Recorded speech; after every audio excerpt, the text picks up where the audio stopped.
I'm Dr. Vanessa Sinclair, and this is Rendering Unconscious.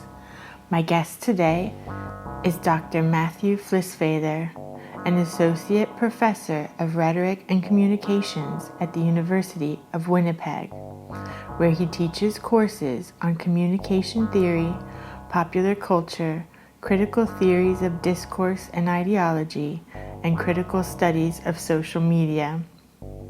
He also teaches cultural theory in the master's program in cultural studies and supervises directed readings and special studies courses on cultural and critical theory, media and communication theory, film and popular culture, social media, video games, and cyberpunk culture.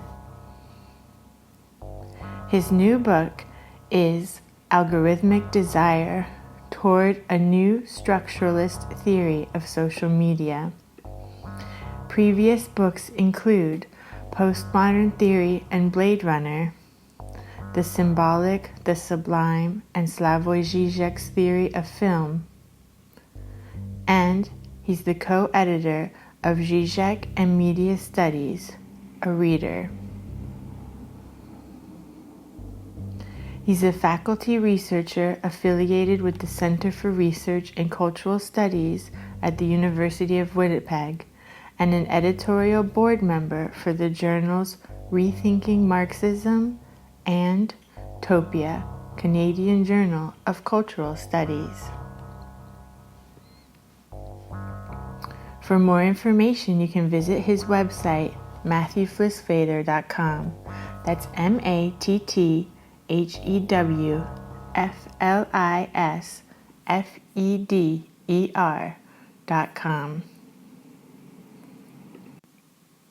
And follow him at Twitter at Matt Flisfeder. MATTFLISFEDER.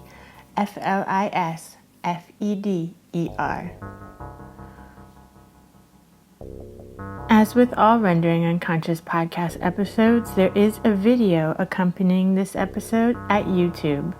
Just visit Trapart Film's YouTube channel. That's TRAPART Film at YouTube, or search for Rendering Unconscious podcast. Links to everything can be found in the text accompanying this episode. You can visit my website, drvanessasinclair.net, or the podcast's main website, renderingunconscious.org, for links and more information. You can also follow me on Twitter and Instagram at rawsin_. That's RAWSIN_. Rendering Unconscious is also a book, Rendering Unconscious: Psychoanalytic Perspectives, Politics, and Poetry, from Trapart Books 2019. For more information, you can visit our publisher's website, trapart.net. That's TRAPART.net.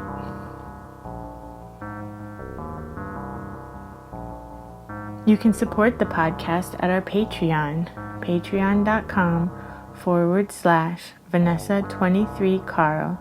That's VANESSA23CARL. Your support is very appreciated. Thank you so much for supporting Rendering Unconscious podcast and all of my other creative endeavors.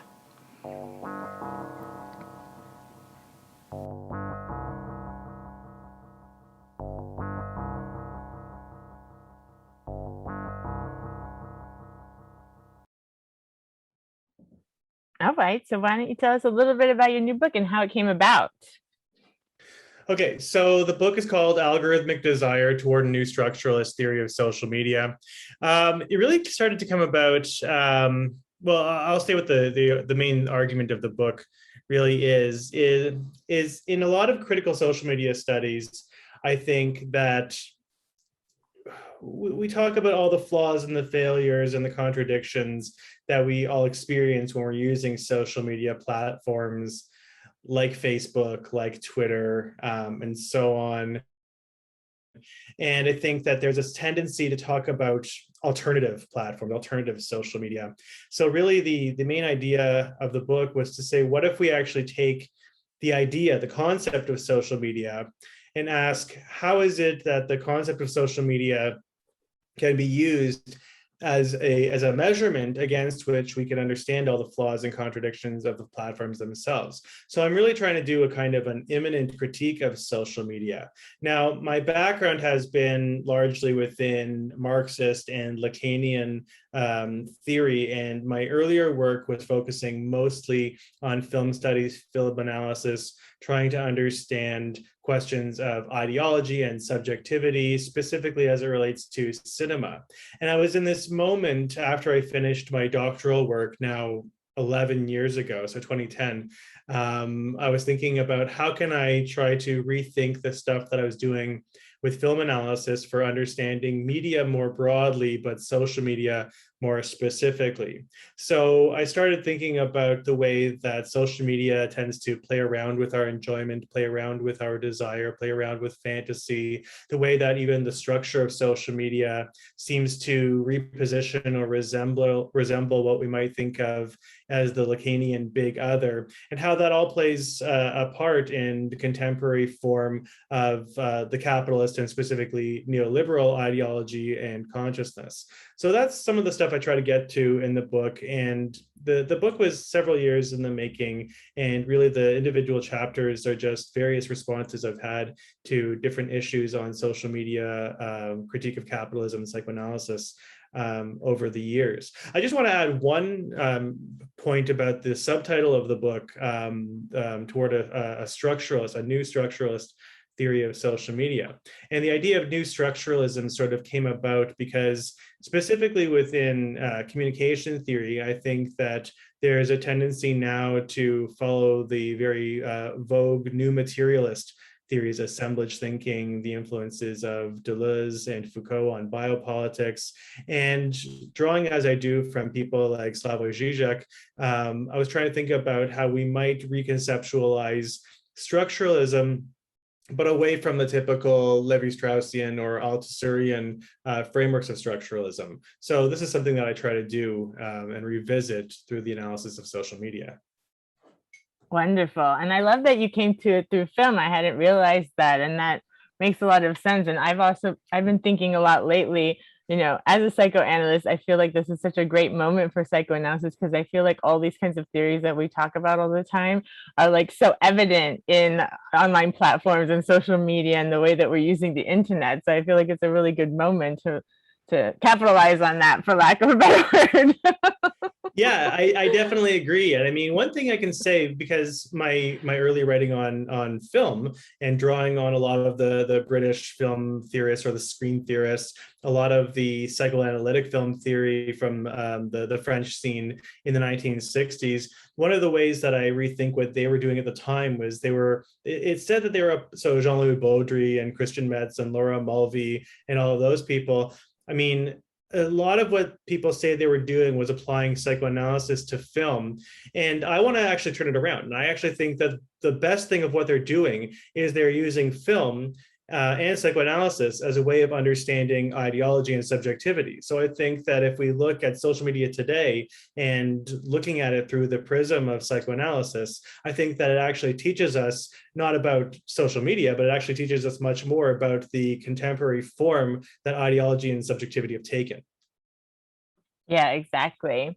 And will you talk a little bit about that? So just so you know, I finished my degree in 2007, my doctorate, but I have a very clinical psychology background. So I didn't get any of this in school, like anything I read about Lacan or Zizek or Marx or any of this, anything decolonial, post-colonial has all been after school. My training was very this is how you're a psychologist in the medical care system. Here are the medications people prescribe. Here's some CBT and behavior therapy. Go and help people be good cogs in the machine, basically. And I feel like I had to undo all of this training since then, through psychoanalytic training, and then leaving that institute and continually undoing kind of all this indoctrination, it felt like. So I really like to use these opportunities to get to learn a little bit from the experts and people like you that have been studying Marx and Lacan and everything through school and beyond. Yeah, that's a really interesting point. And I think, I mean, for me, it was, I came to psychoanalysis, Lacan, Freud, in an odd way, of course, not through the clinical setting, but really, I was early on in my undergraduate, for various different reasons, I sort of latched on to Marxism and specifically the Marxist theory of ideology. So it was, and then of course through the work of the Frankfurt School, the work of Louis Althusser. I mean, it was through their influence that I really came to not only psychoanalysis, but even film. I think that my first interest in studying and interpreting, I mean, first of all, I've always been a fan of film and popular culture and media much more generally, but it was really in trying to address some of the difficulties in Marxist theories of ideology that I was really drawn towards a psychoanalytic framework. So, I mean, it's interesting. I came at it more from I guess, a political and a cultural and a social angle, which led me down that road. Yeah, and I love it, but I feel like they're all coming together so nicely and in such an interesting way, like through the clinical work, through the theoretical work, and like looking at culture and politics in this moment. Yeah, no, I definitely agree. So what would you tell someone, I know it's a huge subject, but who was interested in just like kind of like a Marx Lacan 101 ideology? What are some basic tenets? Um, so Marx Lacan 101, oddly enough, and I'm increasingly, I wouldn't say that I'm distant. I would distance myself from Althusser. I'm still very much enamored with the work of Louis Althusser, even though in much more of my recent studies, my recent scholarship, and my recent work, I've become somewhat critical of his take on both on structuralism and humanism. But I actually think that Althusser's work for today is a very good jumping off or bouncing off point for people who are interested in the intersection between Marx and Freud, or Marxism and psychoanalysis. Not so much. I think that for many decades, the go-to was Frankfurt School of Scholarship, specifically the work of Herbert Marcuse in Eros and Civilization, in that book, where he's really trying to account for the failure of the Marxist theory to what Althusser would call it, to interpolate or to break through the supposed false consciousness produced by capitalism and liberalism. And for Marcuse, it's really the kind of libidinal attachments to forms of consumerism, what he calls repressive desublimation, which I think is, it's always been an interesting formulation, this idea of repressive desublimation, that we're through consumer society told, there's no limits to what you can have. You can buy everything you want in the market, but the more we're allowed to buy in the market, the more we still feel that we're being repressed from truth or authentic enjoyment. So I think the formulation of repressive desublimation is an interesting one, but I think that it's still in some ways speaks to a kind of a false consciousness or a flaw in the subject. Whereas I think what Althusser does, and specifically, I don't think it's a paper that's read by students as much. And it's hard. I can understand why it's not read by students as much, because it's difficult to find a good context for reading it. But Althusser's essay on Marx and Freud, I think, is actually some of his very best writing. And what he tries to show there, rather than thinking about what psychoanalysis adds to Marxism, what he's showing is sort of the parallel projects of Marxism and psychoanalysis as it relates to the flaws in bourgeois culture and subjectivity. So Marx, for instance, is trying to argue against, with the idea of the historical class struggle, argue against the bourgeois conception of how society is built on the freedom of individual actors. Marx goes back and says, well, it's not just individuals acting on their own individual interests and freedoms, it's rather the shared class interests and the diametrically opposed or contradictory class interests of the owning class and the working class. So through that, Marx is really showing the flaw in the bourgeois understanding of society, culture, identity, freedom, and so on. And what Freud does is something similar, that Freud is actually showing through the discovery of the unconscious, the way in which, as the bourgeoisie proclaimed that we are all fully self-aware, centered subjects, the Freudian conception of the unconscious really proves that in bourgeois consciousness is actually not a fully centered self-aware subject, but is really a decentered subject. So what Althusser really shows in that piece, I think, is very usefully demonstrating the parallel operations between Marx and Freud. And so that rather than having Freud add something to Marxism or Marxism adding something to Freud, I think that they're just two different ways of looking at the same basic problem, which is the historical and cultural and political context of bourgeois consciousness. So I think, if I had my ideal, dream course that I would teach, it would be one that would try to demonstrate the way that Marxism and psychoanalysis help us to understand some in different ways, not as additions to each other, but in parallel ways, I guess you could say intersecting ways, how they demonstrate the flaws and the problems of the bourgeois culture and bourgeois consciousness and ideology. I hope that kind of answers. Absolutely. And I'll try to find that paper online and see if I can link to it so people can look at it. It's actually in a text. It was a translation and a collection of Althusser's various different writings on psychoanalysis. Wonderful. Yeah, so where do we go from here? It's a good question. So what are you working on now? So now I'm very engaged in a project.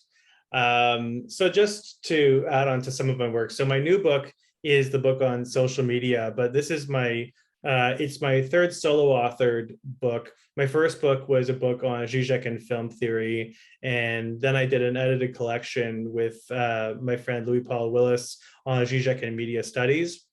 And then I did a book. It was for a series with Bloomsbury called Film Theory and Practice. I did a book on postmodern theory and Blade Runner. And so I've always been very fascinated by the Marxist critique of postmodernism, especially inspired by the work of Frederick Jameson and Slavoj Žižek.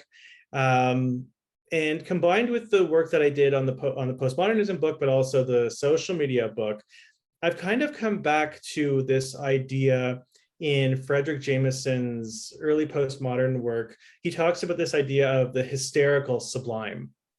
And he describes the hysterical sublime in contrast to the modern philosophical notion of the sublime in the work of Edmund Burke and Immanuel Kant. And I'll be reductive here for the sake of brevity, but we can understand the idea of the sublime as opposed to the beautiful in the work of early modern philosophers on aesthetics, where they're trying to really talk about the sublime as this grasping of it's the kind of the awe, the fear, the fascination that we have with the irrationality of external nature. That there's something about the irrationality of external nature that for Burke, in a way, if we can experience it at a safe distance, then it provides a certain type of pleasure for us, what we would call in Lacanian sense a form of jouissance. That if we experience it from a safe distance, then the sight of a tornado or some kind of natural disaster. Look all around us today, and in the climate crisis, and I can still smell the smoke from the forest fires. But experiencing a safe distance, there's that weird mix of pleasure and pain that creates a sort of a jouissance. Whereas for Kant, the difference is it's not so much just the irrationality of external nature, but it's the sublime is the feeling we get when we can institute our own subjective power over nature, and it creates a sort of a marking point from which we can begin to think and to reason that forms the dimensions of subjectivity. But for Jameson, writing about postmodernism in the early 1980s, he describes what he calls the hysterical sublime as the kind of the fear and fascination and paranoia that we have at the face of the growth of new technology, new media arising out of late capitalism. So you can think, for instance, of very popular series like the Black Mirror series, or I love cyberpunk, so Blade Runner and Blade Runner 2049, movies like Ex Machina, even going back to Kubrick's 2001: A Space Odyssey, where there's the growth of technology out of human culture, human civilization, that becomes the object of fear and paranoia and fascination for us. So his idea of hysterical sublime, rather than the fear and fascination with nature, it's the fear and fascination with new media and new technology. Now, he does a good job of showing how the fear of and fascination with technology is really a fear and fascination with the crises of late capitalism.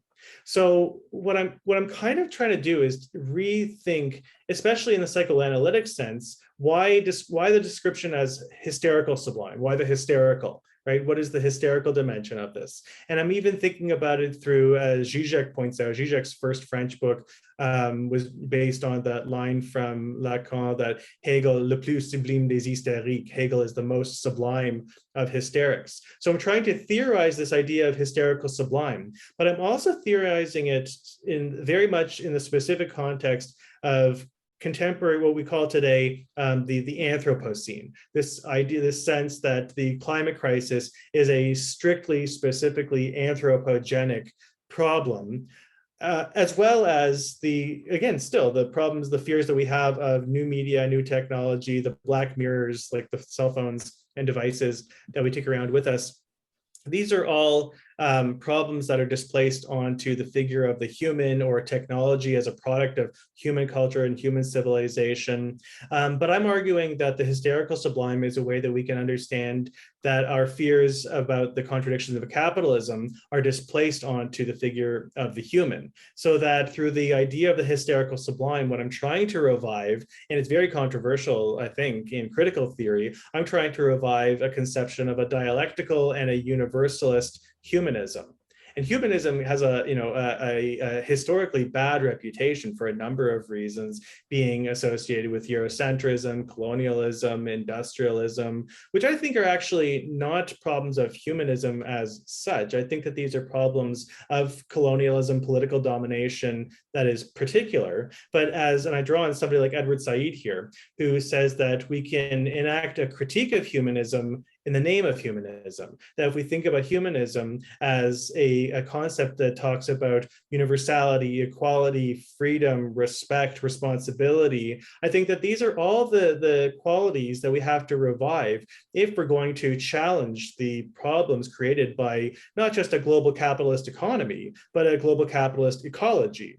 I think that the problem is not the human as such, but it's the way in which capitalism enact certain types of action and ethics in order to preserve itself. If we're going to think about any kind of emancipatory project today, I think we have to think about it in terms of a universal humanism. So the way that, and I said Anthropocene, but post-humanism, new materialism, these are all things that I touch on a little bit in my social media book, but now I'm trying to really take on what are the ideological problems of talking about our problems in terms of an Anthropocene or in terms of a post-humanism. I think we really need to revive a universalist humanism if we're going to get past any of the problems that, rightly identified by post-humanism, but displaced onto, I think, a straw figure, which I also, at the same time, by talking down the human, I think prevents any kind of ethical response that puts a universal humanism front and center.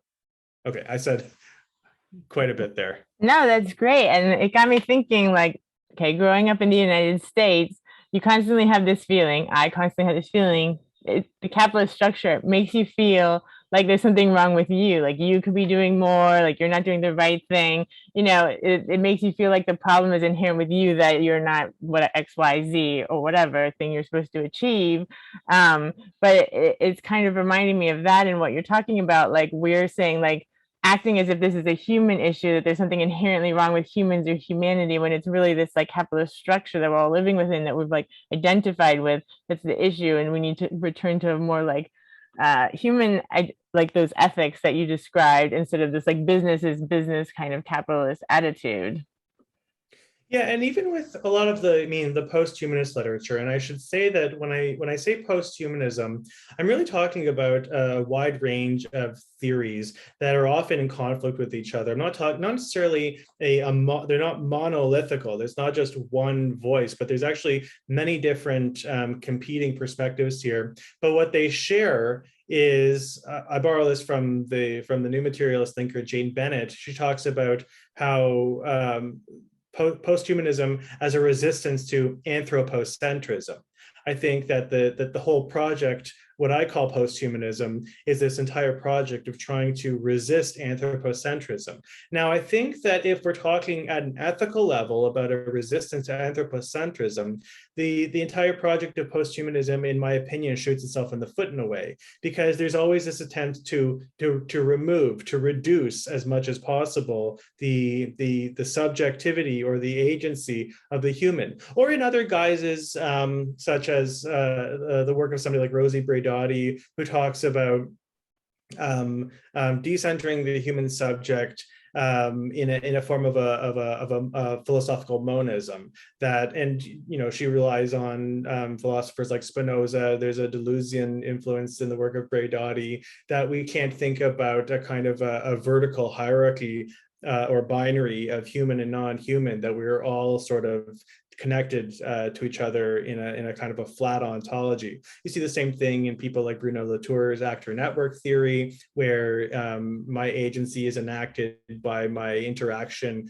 with, say, the laptop computer, that we interact with each other, and together we create, situations, or even the object-oriented ontology of somebody like Graham Harman or Levi Bryant, who, rather than thinking that we are all subjects, that there's nothing but objects of different types in the world, or even Stephen Shaviro, who through we call it panpsychism, that we don't think of mind as something exclusively human, that all things have mind. We have to imagine that all things have mind.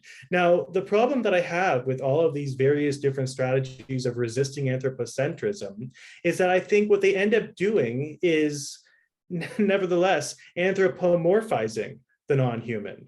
I think that that human qualities are being assigned to the non-human. And via this extension, this anthropomorphic extension of human qualities onto the non-human, I think that there's still an underlying inherent anthropocentrism. But it's a kind of, by displacing the agency or the subjectivity of actual humans, I think that it's in some ways trying to reduce what we do to non-act. It's a kind of a call for non-action or dissociation or separation, not in the Lacanian sense, but to do less, right? To have less action. And now, forgive me, with all due respect to, I think there's a lot of really good work, I think, coming out of post-humanism, in the sense that it's encouraging us to think the non-human, to respect the non-human in a way that we hadn't before. But I think that the ethical dimension of post-humanism is still, in my opinion, a reflection of a kind of a bourgeois consciousness, or at least a capitalist consciousness. And I think that in some ways it's actually the form of reification specific to the market, right? The market ideology that I think is actually in some ways enacted here. So for Graham Harman, for instance, an object-oriented ontology, or Levi Bryant, to think of us all as different objects, different types of objects interacting with each other in different ways. I mean, is this not precisely what we're encouraged to think of in the market relationship? So we buy and sell commodities. As wage laborers, we are all commodified, as well. I think that there's a primordial object-oriented ontology precisely within the market, right? That the market is is post-humanism avant la lettre, right?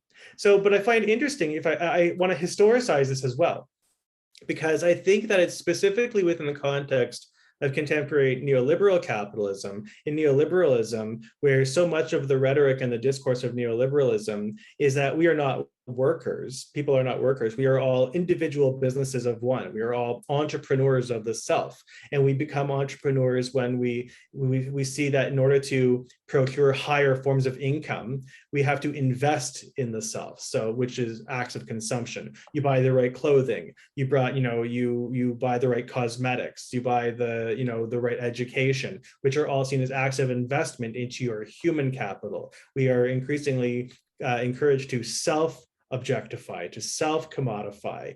Now, it's interesting to me that it's this moment when the bourgeois middle classes are reaching this height of self-objectification, that all of a sudden we start to gain an interest and concern with all the other objects out there. I mean, don't forget that we've had centuries of colonialism and slavery where human beings, the non-European, in the colonial context, have been objectified, commodified, as means of production, not as human beings. But it's only at this specific moment where the white middle classes, or the middle class more generally, are seeing their own self-objectification, self-commodification, that lo and behold, this is the moment when objects gain self-awareness and consciousness. So there's I don't want to go.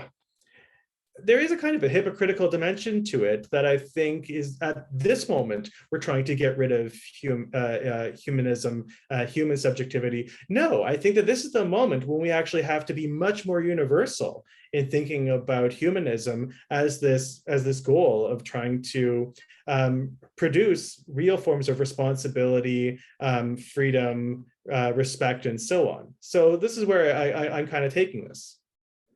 Yeah, that's a really great point, and that's a really interesting insight that it was right at that moment when these things started becoming being brought to the forefront. I just finished reading Tom McGowan's book on universality and identity politics, and I feel like he's thinking in a similar way. He didn't say that exactly, but he's thinking in a similar way to go back to more of these universal kind of qualities. Yeah, I mean, and Todd is a big influence on a lot of my work, especially his book on Hegel and emancipation. I think it's a valuable resetting of how we think about, and then of course, the subsequent book, the universality and identity politics. I think that what Todd's work, his return to Hegel, is really helping to show the emancipatory dimensions of Hegel, especially not just in terms of thinking in terms of universality, but also in thinking the difference between an understanding and reasoning. So in Hegel, the Verstand and the Vernunft, right? So you have the difference between understanding a problem and then reasoning a problem. And I think that so much critical theory and scholarship today limits itself to the mere understanding. And again, I'm being reductive for the sake of brevity, and I don't want to pigeonhole everybody, but I think that we should encourage ourselves to keep going further in that dimension of reasoning. I think that's something that both the standard Hegelian Marxist project is engaged in, as well as psychoanalysis, because I think that what psychoanalysis is really trying to do is reason the form of the symptom. I think that the thinking, right, is really what is the emancipatory dimension, not just mere action, not just mere, material transformation. I think Zizek actually says this quite well. And he says, now, again, I mean, there are points where I'll disagree somewhat with him. When we look at Marx's theses on Feuerbach, right? So the very famous 11th thesis, the philosophers have only thought about the world in many different ways, and the point is to change it. And Zizek says, no, there's too much action, too much change taking place. We have to stop and really think through the problems that we're facing today. And I think that that's, and again, I think about that in terms of a return to humanism and human subjectivity. That's the dimension of reasoning that I think is central to human subjectivity. Now, I mean, now, just to say quickly, I think that that's only possible if we do it through the framework of universality. And there's an important distinction to make in Hegel between, the abstract universal and the concrete universal. So that I think that most of the critique of universalism today thinks about it in terms of an abstract universality. So that quite often, what we get is rhetoric that proclaims itself to be universal when actually it's serving merely particular interests. So it's not universal, it's the interests of white people, or it's not truly universal, it's the interest of capitalists, right? I think that's typically what we hear when we think of universal. But I think, if we're talking about something like a problem like racism, I mean, racism to me is precisely antithetical to universality. I think that by definition, racism is exclusion that prevents actual universality. And every critique of universality from the left, let's say, I think is still operating with an abstract conception of universality to say that, no, it's not universal because it's not universal enough. I have this abstract understanding of what universal inclusion should look like. But the level of the concrete, when we see actual instances of real exclusion, it's that point of exclusion that in a way stands in for universality as such. It stands in for the very betrayal of universality. So for instance, Black Lives Matter for me is a universal statement. It's a universal statement because it's an expression of the betrayal of real universality. So I think that that's something that universal helps us to think and reason in that way. Now I'm going to go back for a second and take back what I said, the positive thing I said about Slavoj and the reversal, I should say, Zizek, of the reversal of Marx's thesis 11, because I think that part of the problem of post-humanism is it is precisely caught in this problem of just abstract thinking, right? Abstractly thinking only the mere contemplation of the reduction of the human subject. I think that the limit of post-humanism is this mere contemplative materialism, when in fact, the point is to change the conditions that we're facing. But for me, it's a collective human subject that is the only one that's capable of doing it. Yeah, exactly. I think making it universal that's actually universal and not just talking about a particular group of people. And I'm always thinking of like how things do come about and can be put into action in kind of the real world, I guess, because of my clinical work. But also, I really don't like this divide that people perpetuate of like, oh, the clinical says this and the theoretical says this, because they both work together and inform each other and kind of, work together in that way. So they're both important and they're not separate. It's like thinking mind and body are separate. They're not separate. It's a unit. So maybe if you don't mind, can I ask you a question? Can I turn something back? Yeah. So the kinds of things that I'm talking about here with post-humanism, this idea of anthropocentrism, the crisis of universality, I mean, is this something that a clinical perspective on psychoanalysis, what would be some of the ways to think these types of problems? Do you know what I mean? I mean, that's a good question, because I guess because of the clinical work, when you're clinical work, it's really individual, right? But of course, the collective is informing the individual. And what I try to really get away from, I think a lot about pathologization and normalization and trying to get away from the idea, like I said before, that there's something wrong with these individuals, there's something wrong with us, and rather it's more these structures that we're living in that are making us sick. So I guess I think about it a lot that way. And I think that, of course, the climate crisis is a huge anxiety for most people right now. And yet, how does it manifesting? It's manifesting in different people's lives in different ways. And it's not talked about that much in the clinic or in general, because I don't know, it's such a huge issue. I guess it's so overwhelming and people tend to just repress things that overwhelm us, I guess. And I think when you were in the study group, when we were talking about a chapter from your book, I felt like at some point we got to where it was like, we're either like active and it's inefficient, or we're just like passive and we don't do anything. But like either way, it kind of felt like it was like the same ending. Like, what is it that we can really do? And I think about that a lot as well.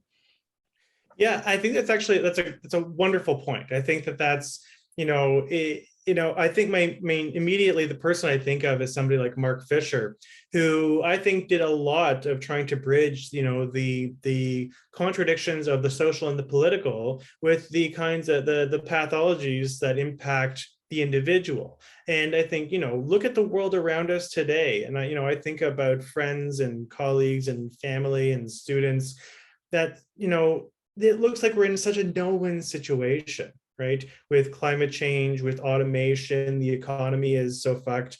I mean, it's so hard not to feel anxious, not to feel depressed, not to feel like there's, to be without hope. And I think that that's a really important, political and theoretical problem that critique of ideology has to really address, in the sense that, going back to the problem with Frankfurt School theory, it's not just this problem of people are duped, and there's false consciousness that's preventing any kind of real action. I think that the problem today is that, or even, we talk all the time these days about misinformation. And I don't think that that's actually, in my opinion, I wouldn't say that's really the major problem. I think that the major problem is that we are, realist, we're enlightened, we're, knowledgeable. We have so much information. We've never had more information, readily available to us. It's overwhelming. I mean, it becomes this problem of how do you choose? How do you know who is right?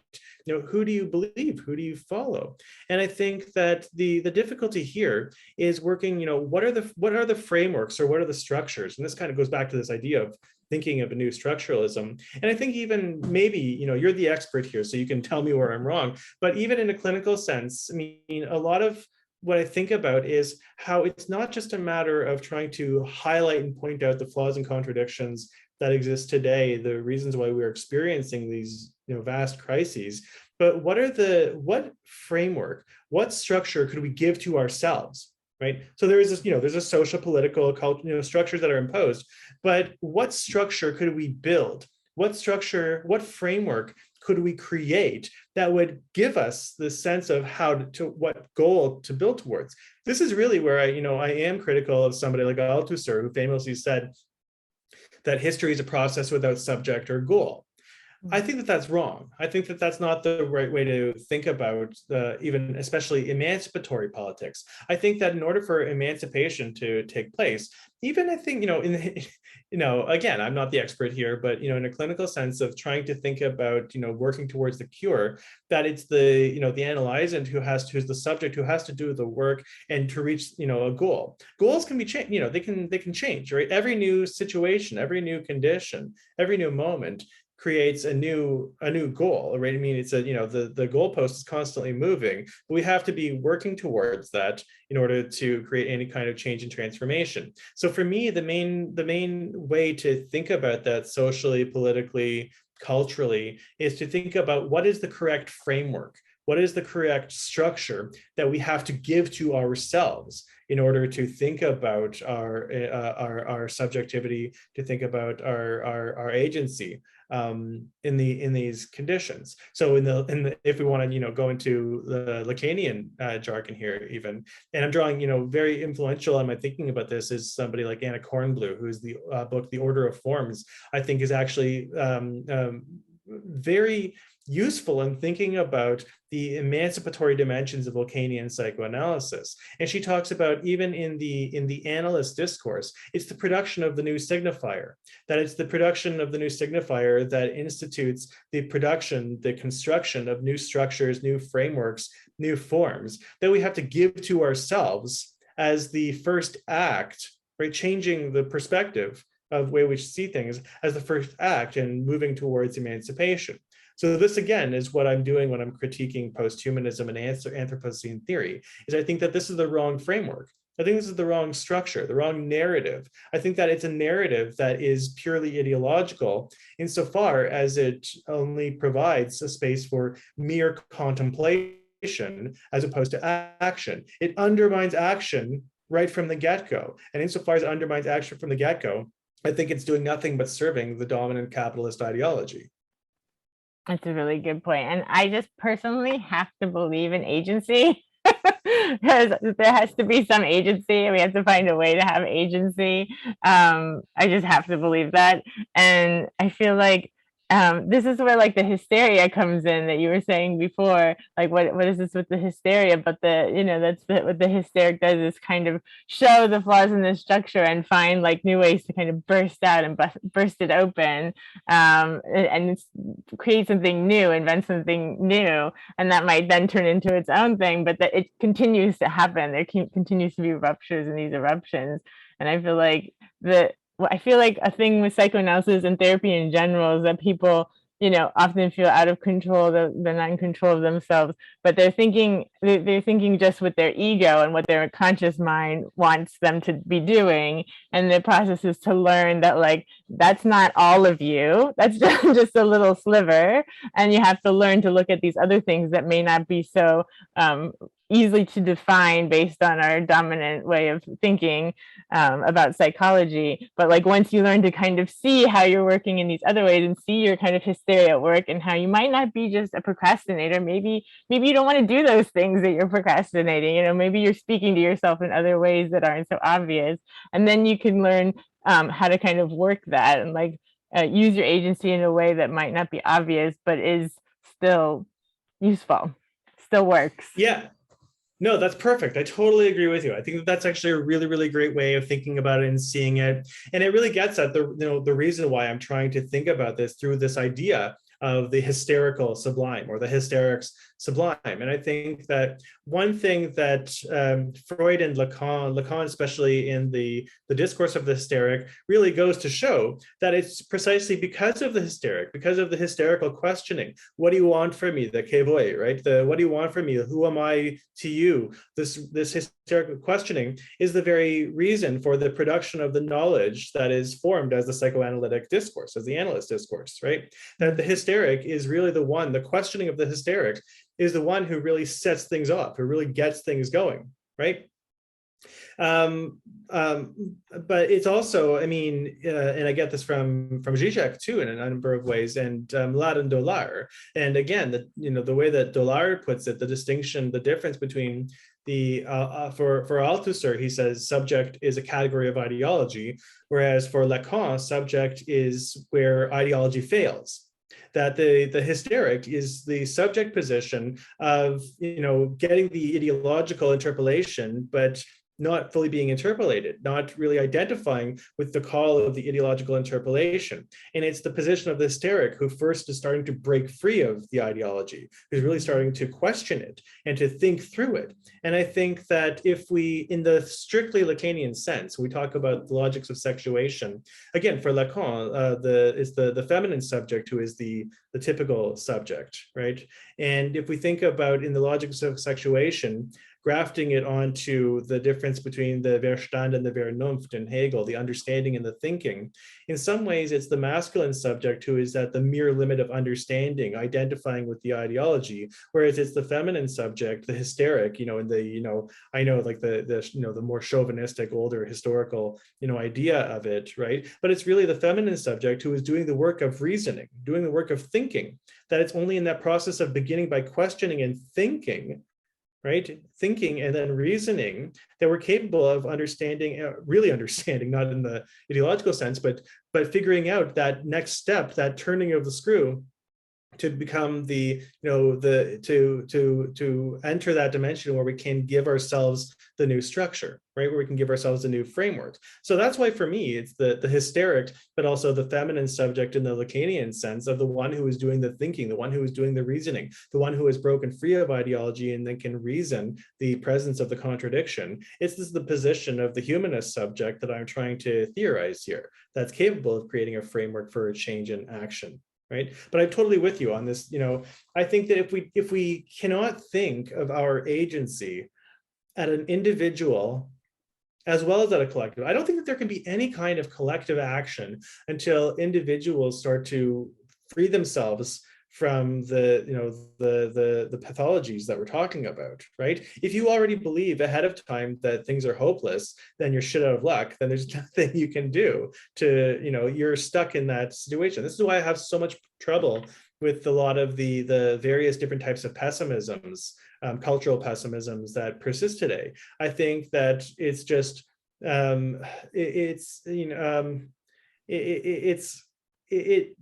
it's just convincing ourselves more and more and more that we should remain in our depressive state, right? And I think that it, from the get-go, undermines any kind of emancipatory project. So I think that this is kind of where we're at. Yeah, exactly. And by believing that we have no agency, then we're just letting the powers that be win this. And I The think structures that be.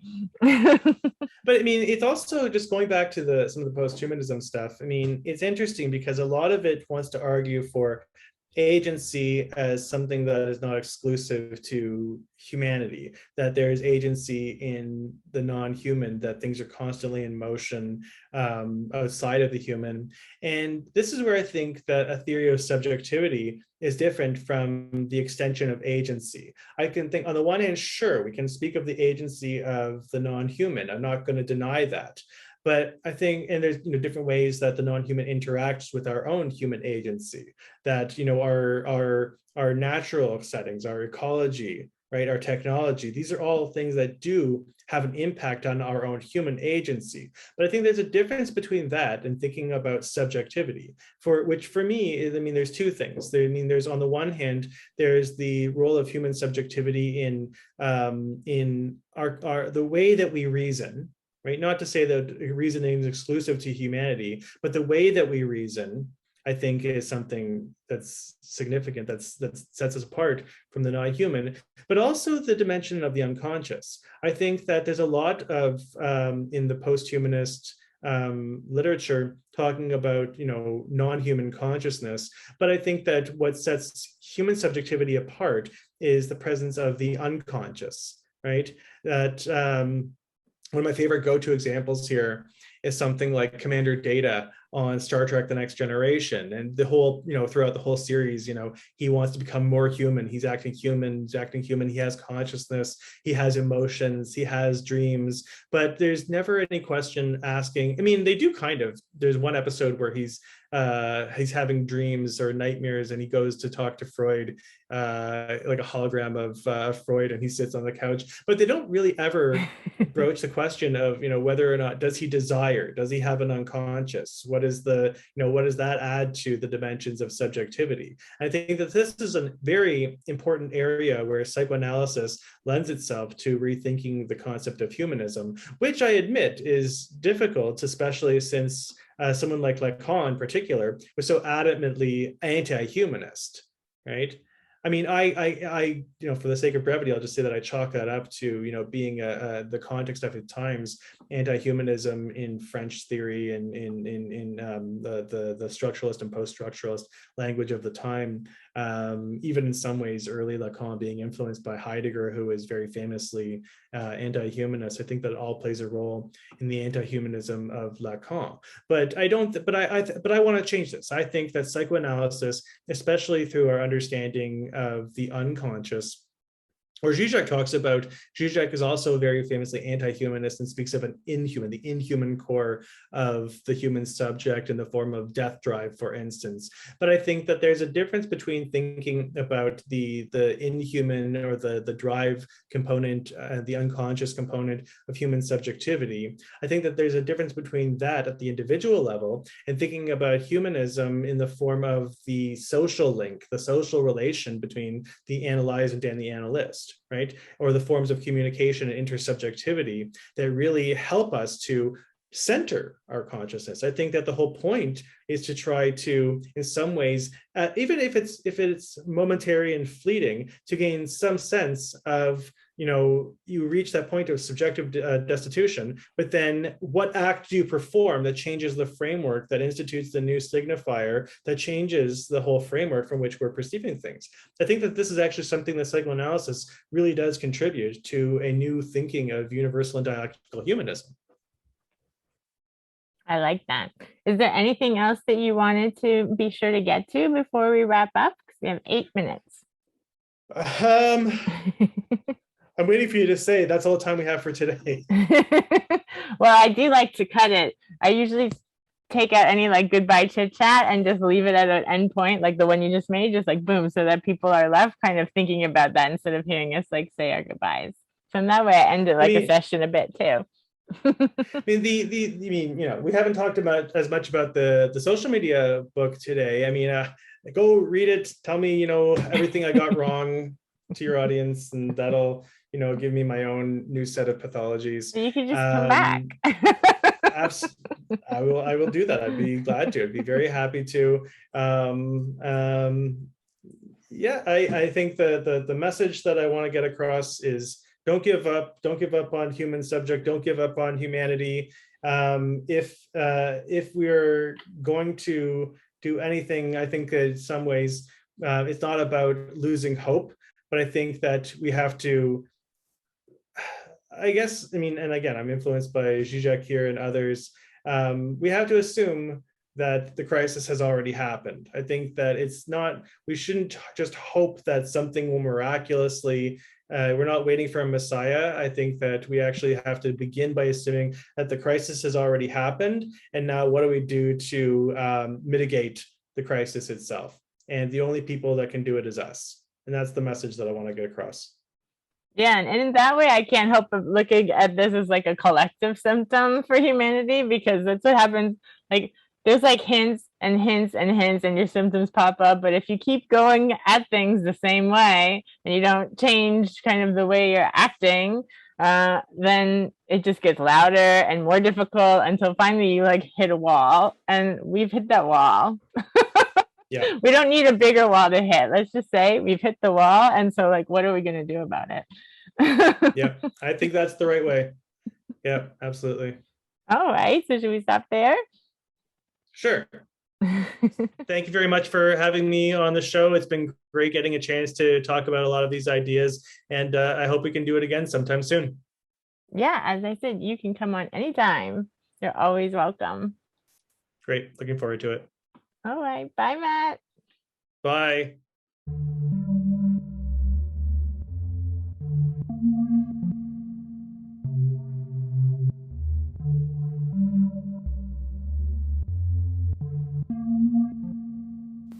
Thank you for listening to Rendering Unconscious. You've just heard a discussion with Dr. Matthew Flisfeder. Be sure to check out his new book, Algorithmic Desire, Toward a New Structuralist Theory of Social Media. Follow him on Twitter at Matt Flisfeder, and check out his website, MatthewFlisfeder.com. That's MatthewFlisfeder.com. Links to everything can be found in the text accompanying this episode. You can visit my website, drvanessasinclair.net, or the podcast's main website, renderingunconscious.org, for links and more information. You can also follow me on Twitter and Instagram at rawsin_. That's RAWSIN_. Rendering Unconscious is also a book, Rendering Unconscious, Psychoanalytic Perspectives, Politics, and Poetry, from Trapart Books 2019. For more information, you can visit our publisher's website, trapart.net. That's TRAPART.net.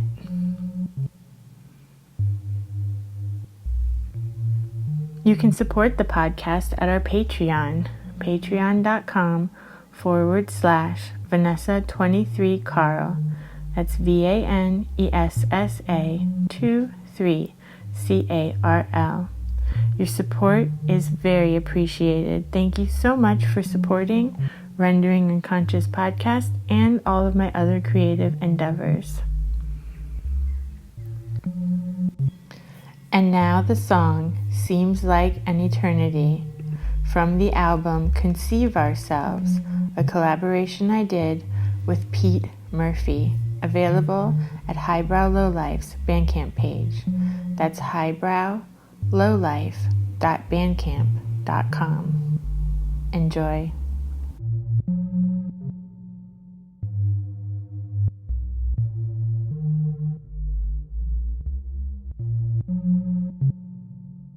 If you want to usually associate with there, feels good to place you and thrust in someone else's mirroring of yourself. Catch, can, with, for what seems like an eternity. Seems like an eternity.